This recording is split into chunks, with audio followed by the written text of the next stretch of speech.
여러분 안녕하십니까? 개혁지 영성신학 35강 시작하겠습니다. 오늘은 특별한 촬영 방법을 택했습니다.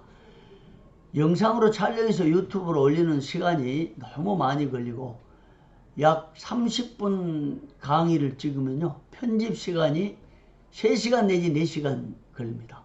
그래서 너무 많은 시간이 소비되고 해서 지금 기말 맞이해서 너무 일정이 많고 해서 좀 시간을 절약하기 위해서 컴퓨터 캠으로 직접 촬영을 해서 올리려고 했습니다.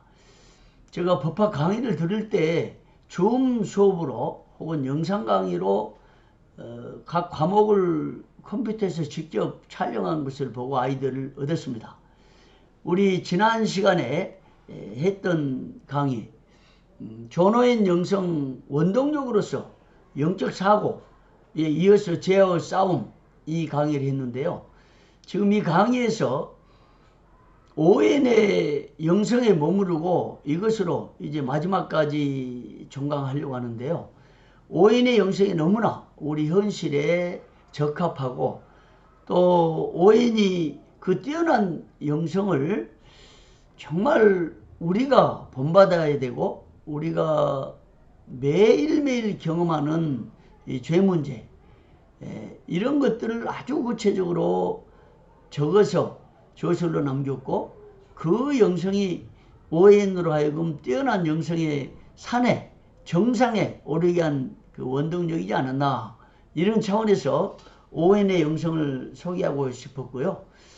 앞으로 계속해서 이 강의를 마친 후에도 오엔의 영성을 더 집중적으로 연구해야겠다 하는 생각을 하게 됐습니다. 정말 오엔을 강의를 하면서 저는 많은 것을 깨달았습니다. 정말 죄 문제와 싸우면서 평생 동안 왔는데 죄의 실패 연속이었습니다. 수업 시간에 말씀드렸지만 이 죄를 어떻게 싸워 이겨야 할 것인가, 죄를 싸워 이기는 비결은 무엇인가, 이 고민은 했지만은 실제로 죄가 무엇인지 가장 쉽게 죄가 어디에 있는지, 죄가 우리를 어떻게 유혹한지 이걸 알지 못하다 보니까 사실상 100점 100패였습니다. 그래서 제가 약 10여 년 전에 십자가 영성을 회복하라 라는 이 목회 실패담 혹은 영적 실패담 이런 것들을 아주 구체적으로 회고록 형식으로 참회록 형식으로 썼는데 거기에 어떻게 실패했는가 잘 기록이 됐습니다. 정말 그 책은 제가 이 죄 앞에 철저히 무너졌던 영적 실상을 보며 통회하고 회개하고 자복하면서 글을 마지막 쓰고 지금까지 책을 내지는 못했습니다. 그 글은 하나님 앞에서 또 나를 아는 모든 사람 앞에서 어쩌면 한국교회 뭐 거창합니다만 앞에서 한 목회자가, 한 신학자가 또 한 그리스도인이 어떻게 죄 앞에 처참하게 무너지고 또 죄 앞에 실패했는가를 보여주는 참회록이라고 하겠습니다. 그래서 1장에 앞서 얘기한 바 있지만 제목이 나는 십자가 없는 종교인이었다 라는 제목으로 정할 만큼 정말 참회하면서 글을 쓴 적이 있습니다. 그런데 이번 강의하면서 오엔을 다시 보니까 정말 오엔을 그렇게 사실상 연구를 하고 저술을 남기고 또 영성의 거장을 만나다 해서 썼고 또 단행본으로서 영성의 거장들 시리즈, 영성의 거장 시리즈 이렇게 오엔의 아주 소책자로 단행본을 만들기도 했지만은 도전을 받고 감동을 받았으나 실제로 내 삶 속에 적용하지를 못했던 것 같습니다. 그래서 이번에 더욱더 큰 도전과 충격, 감동을 받고 정말 내 마음속에 흐르는 눈물을 주체할 수 없을 만큼 회개하면서 이 강의를 했습니다. 돌아보니까 회한뿐이에요. 그 죄의 문제를 해결하지 못하고 정말 십자가를 딛고 혹은 또 이 목회라는 것을 통해서 내 그 욕구를 또 명예욕을 또 내 야망을 내 평생의 소망을 이루려고 하는 이런 잘못된 것들 돌아보니까 정말 기가 막힌 것이죠. 후회하고 한탄하고 해안의 눈물이 가득했습니다. 그래서 이 오해를 좀 더 깊이 계속 가르쳐야겠다라고 해서 그 다른 거장들의 진도를 안 나가고 이 오해인의 영성에서 머무르게 됐던 것입니다. 이제 시작하면요. 지난 시간에 이어서 보면 그 죄와의 싸움에 대해서 오해인이 남겼던 것은 그 첫 번째가 죄의 문제 그리고 또 유혹의 문제 또 죄 죽임 이 세 가지를 요약적으로 썼는데요. 그 중에 죄의 본질에 대해서 얘기를 하다가 말았죠. 죄가 무엇이냐. 정말 우리가 이거 평생 풀어야 할 과제죠. 뭐 이론적으로 저도 조직신학하고 또 다른 뭐 저서를 남길 때 여기저기 참고해가지고 죄가 뭔지를 아주 자세하게 파헤친 적도 있습니다. 그런데 죄가 무엇인가? 우리가 매일 경험한 거잖아요. 눈만 뜨면 죄와 싸우는 겁니다. 근데 죄를 너무 모르는 거예요. 이론적으로만 알고 가슴 속에서 죄가 무엇인지를 정확하게 파악하지 못하다 보니까 죄 앞에 무너지고 쓰러지고 정말 처참하게 일그러진 모습인 것을 나도 경험했고 우리 모두 다 경험하지 않습니까? 그런 면에서 죄가 무엇인가를 파헤친 이 오해는 보니까 너무나 참 도전적이죠. 오해는 죄의 본질에 대해서 바울을 인용했다고 그랬지 않습니까? 바울이 로마서에 이미 죄에 대해서 잘 가르쳐 줬어요. 죄의 본질이 무엇이고 죄와 어떻게 싸운가 바울이 이미 가르쳐 줬죠. 어떻게 보면 제가 그 죄 문제를 이겨내지 못하고 죄를 이기는데 내 의지로 내 인격의 힘으로 내 도덕으로 내 윤리로 싸우려고 결단하고 심지어 죄의 문제 이 영적 문제를 해결하기 위해서 목회를 잘해보기 위해서 저는 새벽 2시에 가서 기도해보게 됐습니다. 주일날은 설교를 금식하면서 하루 4차례씩 설교를 해보게 됐습니다. 그러니까 새벽에 2시에 가서 기도하면서 엄청난 분쟁 가운데 있는 교회에서 나는 당신들보다 낫다. 나는 이 기도로 이 분쟁의 교회를 이겨낼 수 있다. 이런 자고한 마음. 그러니까 기도를 해도 육적으로 기도를 한 거죠. 전라도 말로 깡다구로 기도를 한 거예요. 어거지로 밤을 새워 기도하고 그러니 우리 영적 현실에 이런 일이 얼마나 많습니까? 교회 분쟁이 나섰던 사람은 금식하다가 결국 죽었어요. 그러니까 육적 기도가 너무 많아요. 오해인이 그런 면에서 이런 얘기를 했습니다. 목사라고 해서 다 영적인 것은 아니다. 얼마나 맞는 말입니까? 얼마나 합당한 말이에요. 목사가 설교한다고 해서 그거 다 영적인 설교는 아니죠. 인간적이고 육적이고 세속적이고 탐욕적인 설교가 많아요. 어떻게 보면. 그러기 때문에 이 설교란 것은 우리 가슴 속에서 우러나와야 되는 거예요. 마치 그 뼈를 오랫동안 고아서 그 국물이 제대로 진소가 나온 것처럼 설교 한마디 한마디 한 문장 한 문장이 우리 가슴 속에서 우러나와가지고 우리가 쌓은 문장력 또 문학 예술 다양한 걸 동원해가지고 설교가 나와야지 진짜 설교가 되고 교인들을 감동시키고 자신도 은혜를 받는 거지. 그냥 감동적인 설교에서 내가 은혜 받았다고 하는 이것은 진짜 설교가 아닐 수가 있죠. 어떻게 보면 우리 요즘 얼마나 많은 설교가 지금 나옵니까? 방송에 나오고 유튜브로 나오고. 그런데 허공을 치는 메아리가 될 수가 있고요. 세상의 모든 지식들을 동원해가지고 정말 살아있는 참 메시지가 아니라 자기 지식 자랑, 어떤 도덕적인 감동, 종교적 강화 정도로 그치는 것이 얼마나 많은지 모릅니다. 왜 우리 기독교는 세상을 변화시키지 못한 것입니까?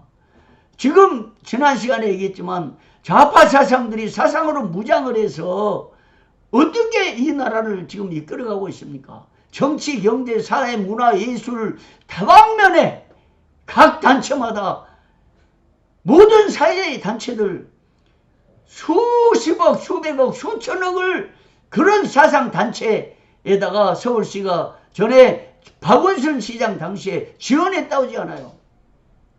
이런 단체들이 세상을 뒤집고 나라를 뒤집고 이런 가운데 있는데 왜 기독교는 눈만 뜨면 예배고 눈만 뜨면 기도고 눈만 뜨면 우리가 말씀 읽고 하는데도 왜 사람이 제대로 안 바뀌고 이 나라에 이 세상에 우리가 속한 직장을 바꾸지 못하고 변화시키지 못한다는 말이에요. 이게 문제 아닙니까? 이게 반성해야 될 문제입니다. 지금 누구 탓할 게 아니에요. 신학계가 반성해야 되고 신학교 교수들, 목사들 반성해야 되는 거죠. 왜 우리는 바른 그리스도인을 배출해내지 못했습니까? 나는 이걸 배출하지 못하고 나도 실패했습니다. 정말 나이가 이제 목회를 마감해야 할 시점에 이러면서 철이 들어서 이런 메시지를 전하고 이렇게 제가 모시고 어떻게 복음을 전해야 될 것인지 모든 것 중에 가장 모든 것은 십자가고 십자가만이 온전한 신앙이고 십자가 신앙만이 온전한 신앙이라는 것을 이제야 나이 50에 이르러 깨닫고 60에 이르러서 제대로 알게 되는데 정말 한국교회가 이거 깨닫고 회개하고 자복해야 될 문제예요.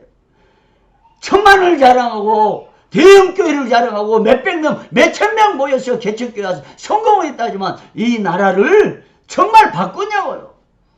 이 세상을 변화시켰냐고요. 모두 다 탐욕에 사로잡혀 있고 모두 다 명예에 사로잡혀 있고 자기 공적에 사로잡혀 있고 이러다 보니까 복음이 복음되지 못하고 있는 거예요. 왜 그러냐? 영적 실체를 잘 깨닫지 못하기 때문입니다. 내가 보기에는 정말 나를 비롯해서 우리 여러분들 그리고 오늘 한국계 많은 목사들, 신학자들, 지도자들 깨닫고 통회하고 반성하고 회개해야 하는 거예요. 우리 이 코로나를 보면서도 우리 자신이 누구고 우리가 어떻게 살아왔는가를 깨닫지 못하고 그저 입만 열면 자기 자랑이고 입만 열면 내 공적 자랑이고 자기 주장하고 자기 명예를 높이고 자기 정당성을 주장하는 이런 가운데 이게 기독교가 돌아가니까 아무 영향을 못 끼치는 거예요. 정말 그런 가운데서 이런 강의를 하면서 정말 눈물로 울면서 이 강의를 하고 더 이상 오해는 그 이상 못 나가는 거죠. 그래서 여기 머물렀습니다. 여러분 오해는 근데요 이렇게 오해인이나 역사의 인물들 이거보다도 우리가 성경만 바로 알았어도 사도 바울만 바로 알았어 로마서만 바로 깨웠어도 이런 영적인 문제를 해결하는 거죠. 물론 그렇습니다. 모든 그리스도인이 다 그렇지 않아요. 그 중에 정말 복음의 진실을 마음에 깨닫고 가르친 분도 많아요. 근데 너무나 우리 전 기독교인에 비하면 극히 소수라 이거죠. 그런 면에서 참 이런 말씀을 들을 때 해안만 가득한 거예요. 고통스럽고. 왜 우리는 복음의 진술을 바로 배우지 못하고 바로 적용하며 살지 못했는가? 여러분 지금이라도 성경에 집중하고 영적 거인들로 장성하시길 바랍니다. 세상의 이름을 높이고 한국교회를 어떠고 안 해도 좋아요.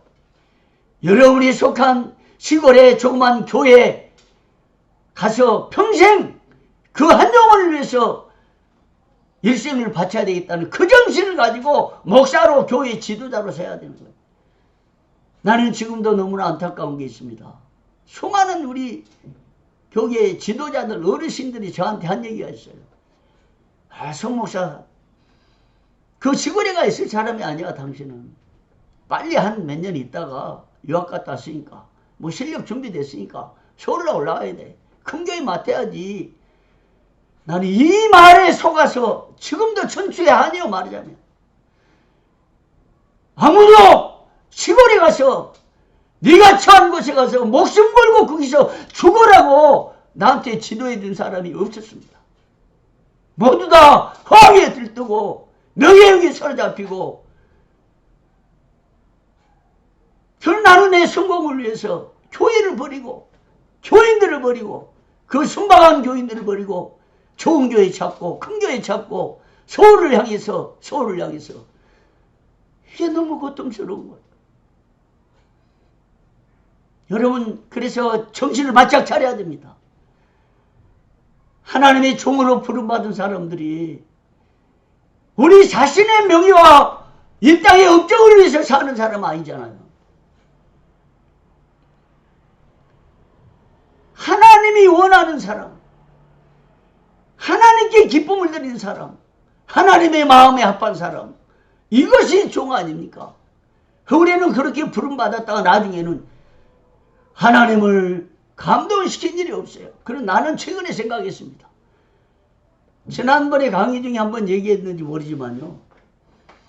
제가 경상도 경주 밑에 아주 어떤 지역에 어떤 목사님 인터뷰를 하러 갔어요. 30주년이라고 그래서. 근데 그 목사님은 고등학교도 제대로 안 나왔더라고요. 그리고 가출했어요. 가출해서 뭐 껌도 팔고 구두 닦게 하고 폭력배 되고 감옥까지 간 거야. 신학교도 어디 뒷길로 간 거야. 그래 신학교 나와가지고 목회를 시작했는데 은혜를 받고 놀라운 기적이 나타나고 교회가 변화되고 그러다가요 30주년 맞이했는데 들어보니까 나는 그 인터뷰를 마치고 오면서 5시간을 경상도에서 서울까지 빗길에 운전해 오면서 울면서 올라왔어요. 찬송하고 울면서. 뭘 생각했느냐? 나는 내 스스로 감동해서 사역을 했습니다. 내가 좋아서 내 스스로 감동받고 흥분해가지고 날뛰고 주변 사람들을 감동시키고 사람들을 좋게 하고 그런데 그 목사님은 배움도 없고 시골 가 있는데 그래서 경상도 시골에 있는데 그 교회에서 하나님을 감동시키다 보니까 하나님이 역사해가지고 그를 높이 들어 사용하셨다. 이걸 보면서 해안에 젖어 눈물로 그러면서 5시간 울면서 회개하고 올라왔어요. 여러분, 우리는 하나님을 감동시켜야 돼요. 우리 좋은 점수 맞으면 내 기쁘죠. 잠깐 감동이죠. 근데 그게 아니에요. 그 점수는 허상이라니까요. 하나님의 좋은 점수를 받아요. 하나님께 좋은 점수를 받고 하나님을 감동시키면 하나님이 일하셔요. 내가 스스로 감동하면 내가 죽어라고 일하고 나처럼 2시부터 기도하고 밤새워 기도하고 철야하고 금식하고 해도 그냥 지쳐 쓰러져요. 그런데 하나님을 감동하면 하나님이 일하시니 다 되는 것입니다. 나는 우리 교단 소강석 총회장과 늘 전화하고 또 여러 교단 문제 상의하고 하면서 그 소총 회장님한테 얘기를 했어요. 그리고 총회장이 돼도 강단에서 울면서 기도하는 자면서 기도하는 이걸 보고 감동했어요. 하나님이 그 순수한 마음 때문에 총회장까지 시키시고 한국교회에 큰 일을 맡겨주시는구나. 나는 내가 스스로 감동해서. 여러분, 차이점은 그것입니다. 정말 부끄러운 뿐이죠. 어쩌면 뭐 이런 강의를 할 자격도 없는 거죠. 사실은 안타깝고 부족하고 허물 뿐이고 죄 투성이고. 마침 이런 강의 기회를 하나님이 주셨으니까 이렇게 강의를 진행하는데요. 오행 보니까 이런 것들이 다 생각나요. 목사라고 해서 다 영적인 것이 아니다 이 말이에요. 교회의 직분자로 해서 영적인 것이 아니다. 육적인 목사들이 더 많다 이 말이에요. 육적인 신학생들 더 많아요. 참 안타까운 일이죠. 여러분 이 강의를 듣고 좀 우리 모두 결단을 하시기를 바랍니다. 그래서 그 죄가 무엇인지 그러므로 내가 한 법을 깨달았노니 곧 선을 행하기 원하는 나에게 악이 함께 있다. 그래서 이 말씀을 근거로 죄의 본질에 대해서 진술했습니다. 그러니까 성경을 가지고 파헤치고 묵상하고 연구하다가 죄의 죽임 신학을 정리를 한 거예요. 여러분, 그런 신학, 그런 목회자가 됐으면 좋겠어요. 이제 우리는, 저는 한 10여 년 있으면 이제 목회 공식 사역 은퇴해요. 뭐 앞으로 언론은 더 계속해서 언제까지 할지 모르지만, 여러분 이제 목사 되고 새 출발하잖아요. 성경이 여러분의 평생의 사역의 교과서가 되기를 바랍니다. 성경을 가지고 한 구절을 가지고 파헤치고 연구하고, 그래서 여러분의 신학을 정립해야 돼.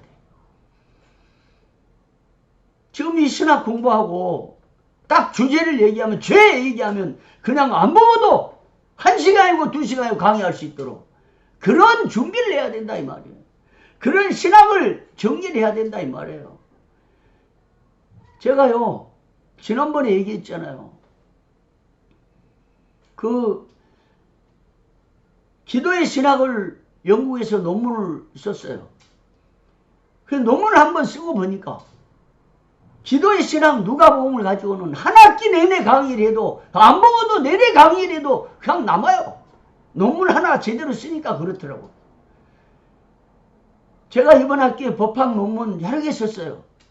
그러다 보니까 이게 사건 모든 사회 상황이 법학 법리적으로 보여요. 논문 몇 개 쓰니까. 여러분 이거 우리 숙제에 그냥 쉽게 냈잖아요. 그래 하면서도 앞으로 글쓰기 훈련하고, 그리고 계속해서 공부하고 연구해서 여러분 가장 좋아하는 분야 집중해서 지식을 쌓고 누구에게든지 어떻게 쉽게 설명할 수 있는 그런 기반을 닦아서 좀 바른 사역, 좋은 사역, 하나님이 감동하시는 그런 사역자로 쓰임을 받았으면 좋겠어요. 제가 이렇게 강의를 하면서 지금 너무너무 일들이 사실 많아요. 강의를 할 수 없는 상황인데, 왜? 이승만 대통령이 언론을 할 때, 언론 대통령인데 소위 사람들이 그랬습니다. 당신 대통령님 왜 그렇게 자주 언론 기자회견을 하고 이렇게 언론 중시합니까? 그랬더니 단 한 사람이라도 내 기자회견과 내 언론 글을 통해서 자유민주주의에 대한 가치를 인식하고 자유민주주의를 사랑한다고 하면 나는 그걸로 족함이 없다. 그래서 나는 계속해서 언론 기자회견하고 글을 써나가겠다. 정말 언론 대통령이더라고. 그래서 나는 이승만 대통령 그 책을 40권을 사가지고 읽고 영상 2편을 만들어냈어요. 아직 만들다 중단된 가운데 있는데, 그 정도로 하나의 그 언론하면 그 분야에 정말 깊이 있게 연구하고 그런 타이틀 가졌잖아요. 여러분 이렇게 영성에 대해서 꼭 관심을 갖기를 바랍니다. 어제 우리 총회 행사를 했는데 나는 못 갔어요. 강의 듣고 에세이 쓰고 준비하느라고. 근데 유튜브로 들어보니까 소강석 총회장 얘기합니다. 영성이 견고해야 신학이 바로 지켜지고 교단이 산다, 이런 얘기하더라고. 그렇습니다. 영성이 견고해야 됩니다. 우리가 살려면 영성이 견고해야 돼요. 그래서 지난번에 여기 얘기했죠. 지난 시간 것과 약간 반복이 됐는데 그냥 들어주시기 바랍니다. 죄가 어디 있냐? 마음에 있다. 제 마음속에 붙어있다는 거예요. 영혼 속에. 그럼 이거 어떻게 하냐? 이 우리 영혼에 들러붙어있는 죄가 세력화돼서 힘을 못 쓰도록 우리 영혼을 계속해서 영으로 충만하게 해야 된다. 성령이 지배해야 된다. 말씀이 지배해야 된다. 은혜가 지배해야 된다라는 것입니다. 너무나 간단한 거죠. 근데 이 원리를 잘 못 배운 거예요. 로마서를 깊이 연구했으면 배웠을 텐데 이것도 못한 겁니다. 그러니까 나는 그래서 너무 고통스러운 거예요. 신학을 헛것했다라는 생각. 신앙생활을 헛것했다는 생각이 드는 거야. 영적 생활을 헛것했다는 생각이 드는 거야. 그냥 내 결심으로, 내 결단으로, 내 의지로, 내 도덕으로, 내 윤리로 싸워 이기려고 하고 영적으로 승리하려고 하고 했는데 다 실패해요. 하나도 이기는 것이 없습니다. 인생 자체가 실패해요. 여러분 빨리 포기를 해야 되는 거예요. 인간은 철저히 부패하고 죄인이고 타락하고 허물어져서 선을 행한 자도 없으나 하나도 없다고 하는 이 바울의 고백 빨리 인식해야 돼요. 나는 아무것도 아니다. 근데 우리 정체성의 해설들만큼 그런 자기 비하 수준은 아니에요. 하나님 앞에서 죄를 그렇게 철저히 고백하고 인식해야 된다 이 말이에요. 그러니까 오해는 그런 고백한 거예요. 여러분 기도 들어보세요. 강단에서 요즘 목사들이 그렇게 자기에 대해서 통회하고 회개합니까? 장로들이 그렇게 기도합니까? 교인들이 기도합니까? 전에 우리 어렸을 때는 시골에서 농사짓다 오신 분들이 주일날 곱게 단장하고 올라와서 하나님 마른 막대기 맛도 못한 죄인, 벌레 맛도 못한 죄인, 구더기 같은 죄인이라고 회개한 걸 나는 많이 듣고 살았어요. 오늘날 그런 자기 자신을 마른 막대기요 구더기라고 말한 사람이 있습니까? 모두 다 잘났지. 모두 다 자기가 최고지. 목사도 최고고 장로도 최고니까 그 최고를 서로 알리겠다고 싸우는 거예요. 그래서 그거 생각하면 한국 기독교 너무너무 잘못됐다고 나는 봐요. 왜 분쟁이 그렇게 많이 일어납니까? 진짜 우리 그리스도인이라면 다 죽는 거예요. 죽어야 되는 거야. 나는 교회에 분쟁이 일어나려고 하는 시점에 그냥 사표 내고 나왔습니다. 이상하게 나는 하나님께서요, 이 분쟁 있는 교회만 보냈는데 지금 돌아보니까 그 영성으로 충분히 감당할 수 있으니까 보내셨던 것 같은데 내 실력만 믿고 내 신앙만 믿고 내 의지만 믿고 내 영성만 믿고 내 저술만 믿고 할 수 있다라고 자신감 가지고 막 기도하고 새벽 기도 2시부터 하고 하루 종일 금식하고 정말 깡다구로 덤볐는데 이겨낸 거 하나도 없습니다. 다 실패해요. 영적 원리를 잘못 배운 거죠. 여러분 하나님 앞에 죽어야 됩니다. 어떤 분이 얘기하더라고요. 분쟁이 생겼는데 금식기도 하고 기도원 가서 금식기도 했다고. 가서 더 죽어라. 더 죽어라 가서. 죽으면 이긴다. 난 그렇게 자문했어요. 지금도 그렇습니다. 여러 사람들이 우리 그 사무실에 많이 찾아와요. 거의 매주일 전국에서 오다시피 해요. 분쟁되어 있는 목사님들 말합니다. 지금부터 강단에서 자시오. 여러분 그러세요. 앞으로 강단에 자고 거기서 하나님을 의지하고 하나님께 매달리면 하나님이 어느 사이에 반대하는 사람들 다 쫓아내 주셔요. 그래서 나는 내가 쫓아내려고 한 거야. 내가 쫓아냈어요. 그게 실패의 원인입니다. 하나님보다 사람을 의지하고 하나님보다 내 자신을 의지했던 이게 실패의 원인이야. 자, 봅시다. 그래서 마음속에 있는 그 죄를 알아야 되는데 이 죄가 무엇인지 어디에 붙어있는지 알지 못하면 죄를 이겨낼 수가 없는 거예요. 죄는 믿는 사람 마음속에 도사리고 있어서 범죄를 유도하고 그래서 밤낮 그 달콤함. 여러분 죄는요 그냥 뭐 우리 흔히 죄하면 뭐 쾌락을 탐하고 뭐 이런 정도만 생각하는데 그게 아니에요. 하나님 외에 모든 건 다 죄예요. 나도 죄덩어리야. 생각 자체가 죄덩어리. 왜? 타락이기 때문에. 아무리 경건하게 생각하려고 해도 그게 이 죄의 찌꺼기가 들러붙어가지고 우리를 괴롭혀요. 평생. 모든 게 다 죄덩어리입니다. 사람들 가만히 보세요. 입만 열면 자기 자랑이야. 그 자랑하지 마. 이게 죄요. 어떤 사람은 말만 하면 우겨대. 자기 자신, 자기 주장 거기서는 안 돼요. 망령되고 허탄한 신화 버리라고 했잖아요.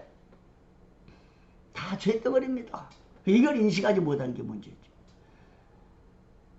죄를 모르니까. 전부 다 죄예요. 생각 속에 우리 얼마나 죄가 찾아옵니까? 로마서의 죄의 항목 보세요. 얼마나 많은 죄의 항목이 있습니까? 자만하고 오만하고 거만하고 말로 죄짓고 생각으로 범죄하고 눈으로 범죄하고 온통 죄뿐이요. 모든 사람이 죄를 범하였음에 하나님의 영광에 이르지 못한다. 이게 영성의 출발선이에요. 이런 영성의 출발, 이런 영성의 출발선에 여러분 거기서부터 출발하고 굳게 서기를 바랍니다. 죄는 끊임없이 믿는 사람 유혹해. 그리스도인의 마음속에 선을 행하는 마음은 있어요. 그렇잖아요. 나도 그랬으니까. 하나님의 뜻대로 살아보자. 어려서부터 정말 돌아보면 한 6, 7년 된 것 같아요. 전 5살 때부터 교회를 다녔으니까 이상하게 그때부터 교회에 가고 싶은 마음이 있었는데 그때부터 하나님이 은혜를 주셨던 것 같아요. 그러니까 또 생각하면 그냥 해안 뿐이에요. 왜? 야, 그 순수한 믿음. 초등학교 1학년 때 학교 갔다 오다가 혼자서 교회 가가지고 가보면 교인들이 뭔 행사하는데 막 그 당시에는 사과 하나를 먹었습니까? 근데 어떤 분이 나가지고 사과 하나 주면 그거 받아 먹고 먹으면서 또 오고. 근데 왜 교회가 가고 싶었냐 이거예요. 아무도 안 믿는데.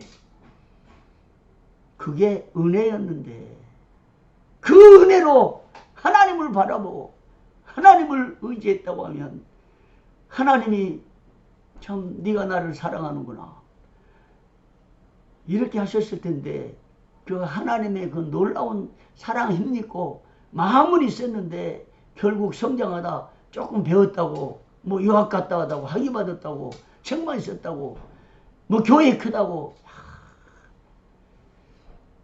교만하고 자만하고 거만하고 오만하고 그 죄를 이겨내지 못하고 죄와 더불어 동거하고 동락하고 쾌락을 탐하고 정욕을 탐하고 세상의 모든 것 좋아하는 거 다 하고.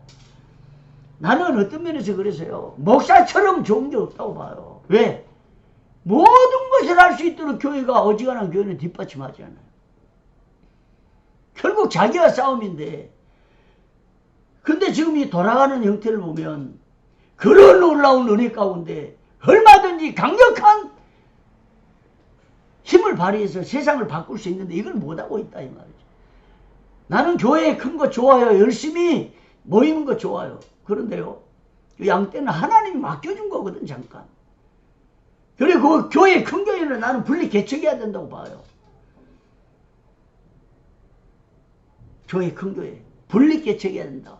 50명 100명씩 떼가지고 동서남북 사방대 세워놓으면 그때 그게 이제 교회가 더 커진 거예요. 더 힘이 있어요.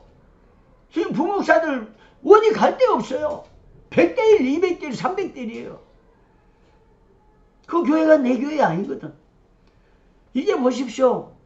대형교회 목사들이라고 그냥 연구에 있는 거 아니에요. 몇 년 후면 다 은퇴하고 할 일 없어질 거예요. 1, 2년은 좋아요. 3년, 4년, 5년, 70, 80, 90대 보세요. 할 일 없어. 우리 생각을 바꿔야 됩니다. 교회는 내 양떼가 아니에요. 하나님이 맡겨준 잠깐 돌바라고 맡겨준 양떼에 불과해요. 그러니까 교회관도 바뀌어야 돼. 이 영성도 그렇지만 교회관을 바로 세워야겠다. 신학교에서 왜 이걸 안 가르치냐 이거예요. 조직 신학적 차원에서 부지런히 외우고 닦아야 돼요. 성경신학 차원에서, 언락신학 차원에서, 실제적 차원에서, 목회적 차원에서 교회를 배워야 되는 거예요. 근데 교회 못 배우잖아요. 잘 못 배워요. 그러니까 신학교가 살려면요.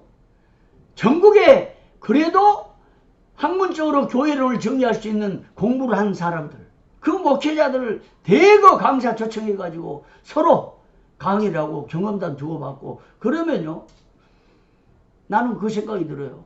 나는 총신 신대원 강의할 때 7년 동안 한 번도 그냥 가본 적 없어요. 학생들 장학금 주지요. 밥 사주죠. 교수들 밥 사주죠. 전체적으로 뭐 학교에서 장학금 못 줬지만 뭔 행사 있으면 가서 지원하죠. 근데 큰교회 목사들이 총시대에 가서 강의를 한다고 그러면 얼마나 영광스럽겠어요. 모든 목사들이 그게 꿈인데. 그러면 갈 때 빈손 갑니까? 장학금 갖다 주죠. 밥 사주죠. 대형교회는 오면 1000만원씩 내가지고 정교인 식사 사주죠. 이런 공조를 왜 못하자는 거예요. 총신대학교에서. 얼마든지 할 수 있는데. 자, 하여튼 우리 바뀌어야 됩니다. 좀 여러분이 바뀌었으면 좋겠어요. 근데 교회를 바꾸고 세상을 바꾸는 것은 뭐 수로 바꾼 것이 아니에요. 여러분 한 사람이 전호인과 같이 전호인이 2000명 목회하다가 150명 모인 시골교회 가서 목회하면서 얼마나 인간적으로는 기가 막혔겠어요.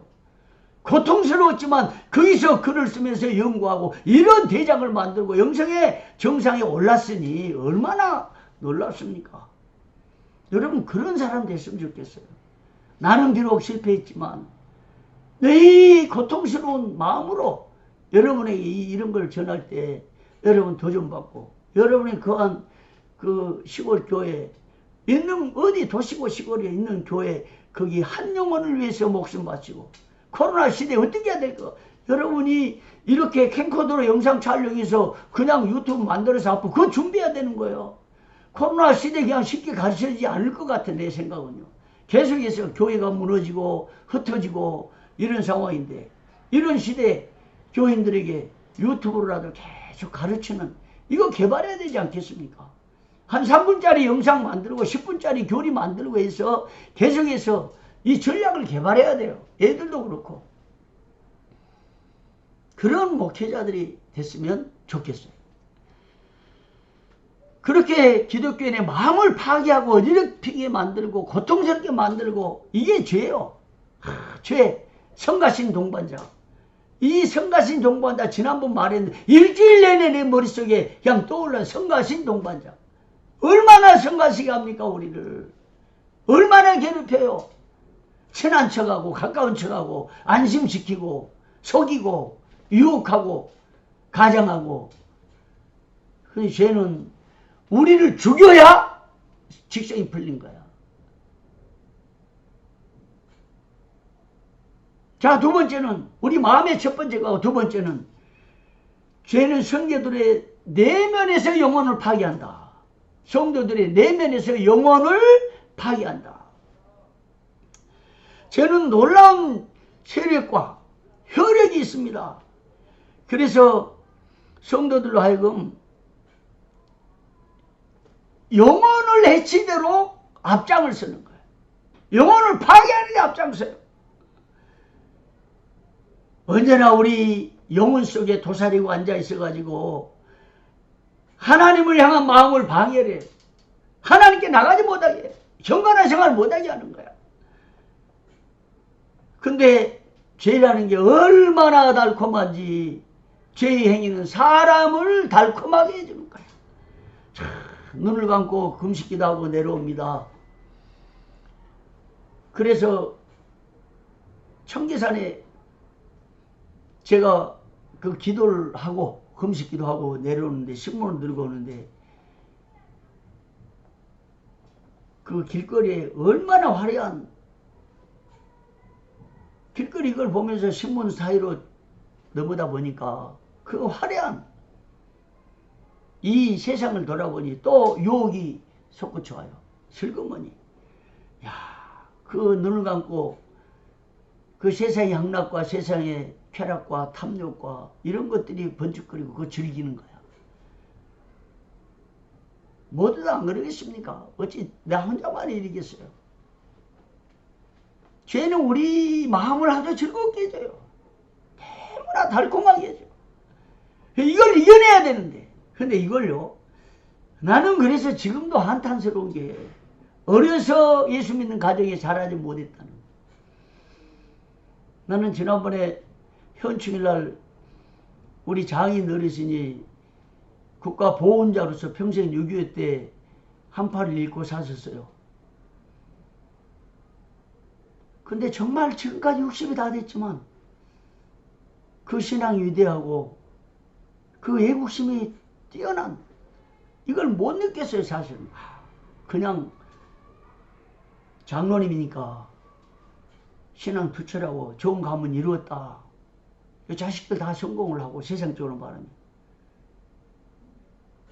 서울대 교수도 있고 전남대 교수도 있고 막 이런데 현충일 맞이해서 제가 추모 사진 영상 하나 만들었어요. 엉엉 울면서 만들었어요. 거기 보니까 6.25 때 그 전투 현장에 있었던 생각을 더듬어서 나의 한판은 어디 갔을까?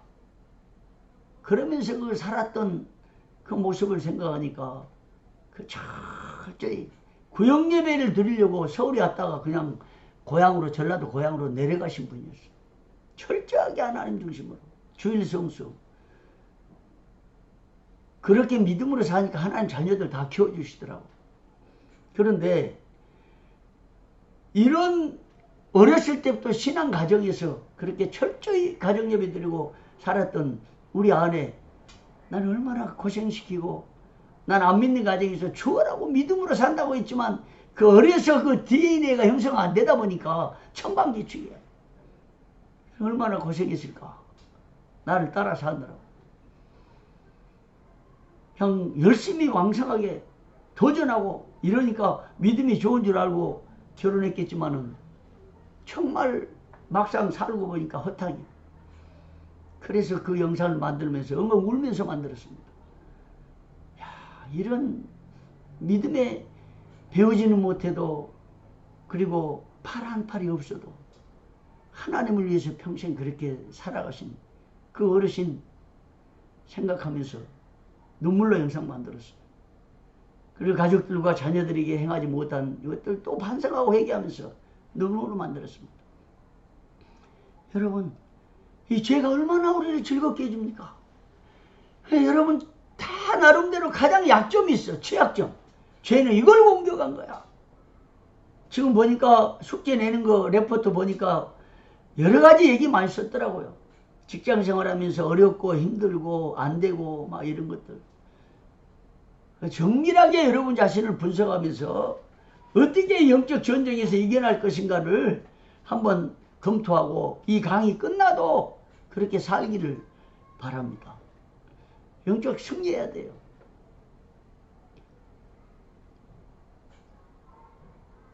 그 죄가 주는 즐거움. 우리는 상 받으면 얼마나 좋아요. 나는 어렸을 때 초등학교 맨날 반장하고 상은 다 받았는데 그 상 교회에서 상을 받았어요.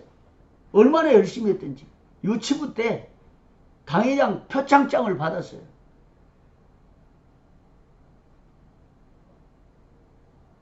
참 그 자산이잖아요. 그 상 받아 얼마나 격려됩니까? 자랑스럽고.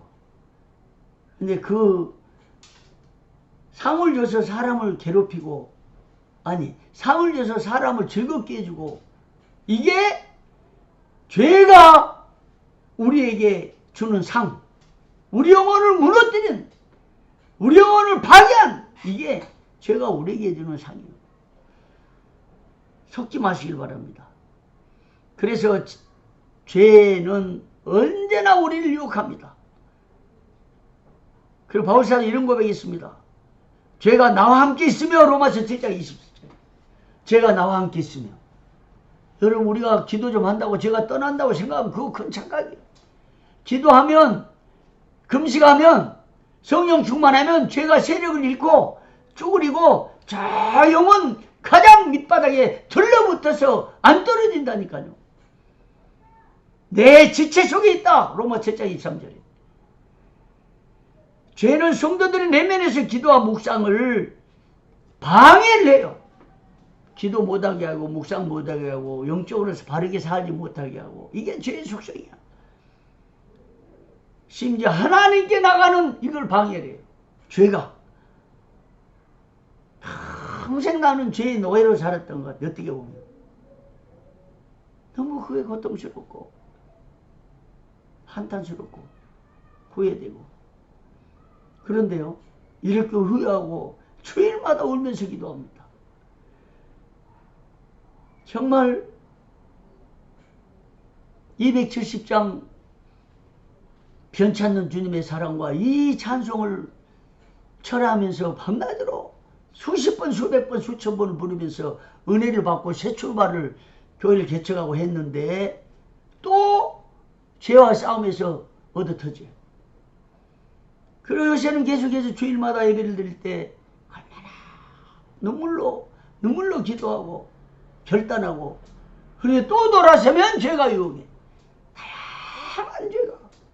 그러니까 내가 언론을 하다 보니까 입이 거칠어졌는데요. 정말 함부로 말하게 되고. 근데 이게 이제 이 심리학적인 요인이 다 있더라고. 인간을 알아야 되는 거야. 왜? 그 트라우마라는 게 심리학적인 용어인가 본데 이런 것들이 자극되면 그냥 폭발되는데 입에서 막 쏟아져 나오는 게 뭐 스트레스인지 트라우마인지 있어가지고 말 절제가 잘 안 되는 거야. 나는 어려서 예수 믿다가요. 그렇게 형제간에 우리 형하고 싸웠어요. 싸움은 고수입니다. 근데 예수를 믿고 초등학교 딱 믿고 중학교 때부터는 완전히 싸움이 끊어졌어요. 욕도 안 했어요. 남한테. 주일날 뭐 공부 안 했습니다. 철저히 믿음으로.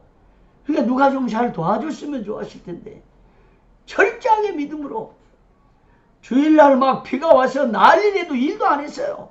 우리 아버지 죽인다고 막. 그래도 주일이라고 일을 안 했다니까. 그때는 그게 신앙이었으니까. 주일날 공부 토요일까지 12시까지 공부하고 주일 새벽 딱 12시 지나고 12시부터 공부해도 그래도 공부 뭐 못하지는 않았어요. 막 1등하고 맨날 그러지는 않았지만 그래도 잘한 편에 속했습니다.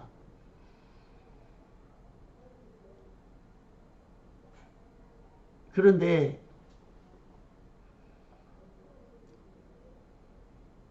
그렇게 예수 믿는데 출중하고 믿음으로 살았지만 그 원리를 모르다 보니까 그리고 어려서 그 불신 환경에서 자라면서 이게 습관이 안 되고 내면에 이게 DNA가 형성이 안 되다 보니까 지금도 그 어릴 때의 영향이 튀쳐나오는 거야.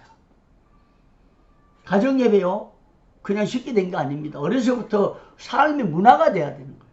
안 믿는 가정에서 가정예배 모르고 자라기 때문에 우리 아내는 밤낮으로 입만 뜨면 가정예배, 눈만 열면 가정예배. 애들한테도 그렇고 나한테도 그렇지만 나는 그거 잘 모르고 혼자서 드리고 바쁘다고. 근데 우리 교단에 신학을 세웠던 박영용 박사님이 우리 홍정희 증경 총회장님이 모시고 신학교 때 모시고 집에서도 자주 방문하고 하셨다는데 하루에 3차례씩 가정예배 들으시다는 거예요. 이야, 놀라운 거예요. 제 친구 한 목사님 아버님은 장로님인데 시골에서 지금도 하루에도 2번, 3번씩 예배 드리고 이렇게 사신다는 거예요. 그러니까 예배를 통해서 계속해서 어려서부터 이게 형성이 돼야 되는데 이 트라우마 이런 것들 때문에 안 되는 게 참 이게 고통스러운 거예요. 죄는 이 쾌락을 우리에게 상으로 줘요. 쾌락.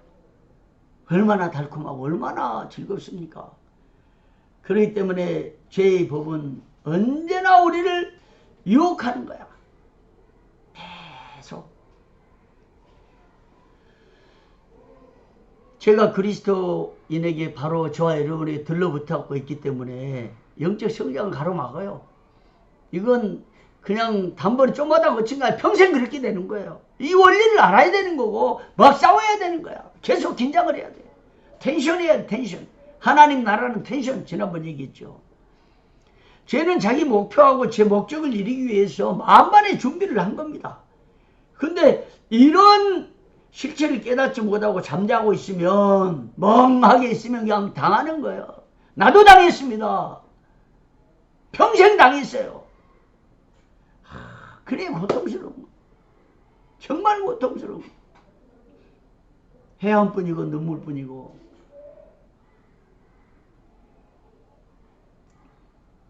그래서 성도들은 우리 영혼 상태가 어떤지 늘 깨닫고 돌아봐야 되는 겁니다. 그래서 우리 영혼 속에 들러붙어 있는 죄의 독을 뽑아내야 되는 거야. 어떤 수를 써도 죄의 법을 뽑아내야 돼. 근데 이따 이제 계속 나오지만 그 성령의 능력으로 십자가의 보혈로 이걸 뽑아내고 약화시켜야 돼.